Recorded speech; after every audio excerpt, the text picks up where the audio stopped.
আসসালামু আলাইকুম রহমতুল্লাহি ওবারকাতুহু। সুপ্রিয় দর্শক শ্রোতা, আমি নিয়ামুল হাসান কথা বলছি ঐতিহাসিক উহুদ প্রান্তরের জাবালে রুমার সামনে থেকে। আমার পেছনে যেই পাহাড়টি আপনারা দেখতে পাচ্ছেন এটাই হচ্ছে জাবালে রুমা। উহুদ যুদ্ধের সময় হুজুর পাক সাল্লাল্লাহু আলাইহি ওয়াসাল্লামের আদেশক্রমে এই পাহাড়ের উপর 50 জন সাহাবায়ে আজমাইন অবস্থান করেছিলেন। চলুন দেখে আসি পাহাড়টি।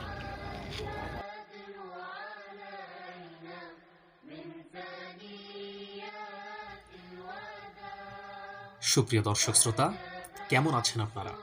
আশা করি ভালো আছেন। আমিও আল্লাহর রহমতে এবং আপনাদের দোয়ায় অনেক ভালো আছি, আলহামদুলিল্লাহ।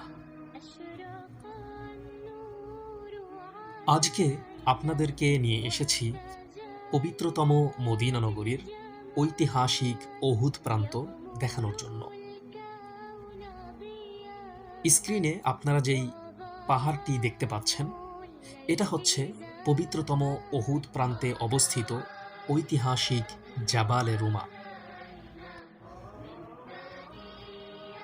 ইতিহাস থেকে জানা যায়, প্রিয় নবী হজরত মুহাম্মদুর রাসূলুল্লাহ সাল্লাল্লাহু আলাইহি ওয়াসাল্লাম উহুদ যুদ্ধ চলাকালীন সময় 50 জন তীরন্দাজ সাহাবায়ে আজমাইনকে এই পাহাড়ে নিযুক্ত করেছিলেন এবং তাদের প্রতি আহ্বান ছিল এই যুদ্ধে মুসলিম বাহিনীর জয় পরাজয় যেটাই হোক না কেন তারা যাতে কোনো ক্রমে এই স্থানটি ত্যাগ না করেন।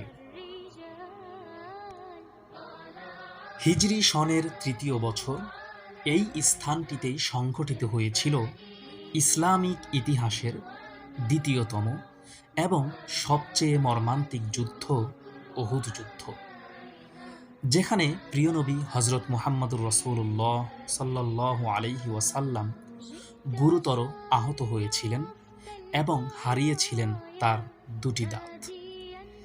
এছাড়াও এখানে শাহাদত বরণ করেছিলেন সাইয়্যিদুশ শুহাদা হজরত আমির হামজা রাদিয়াল্লাহু তাআলা আনহু সহ 70 জন সাহাবায়ে আজমাইন।